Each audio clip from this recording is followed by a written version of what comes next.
दक्षिण एशियाई देश हैं, जैसे भारत।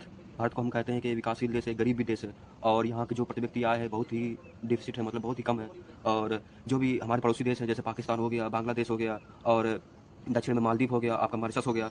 तो ये जितने भी दक्षिण एशियाई देश है या भारतीय उपमहाद्वीपीय देश हैं, इनकी जो नेशनल इनकम है, राष्ट्रीय आय है या पर कैपिटा इनकम बहुत ही लो है। और जलवायु परिवर्तन का जो असर है वो इन्हीं इन्हीं उपमहाद्वीपीय देशों पर पड़ने वाला है। जैसे हमने कहा कि भारत हो गया, पाकिस्तान हो गया, नेपाल हो गया, और श्रीलंका हो गया, मालदीव हो गया। तो और जैसे पूरब में चले जाइए तो मलेशिया, सिंगापुर, इंडोनेशिया, ये सब आसियान कंट्री के देश है।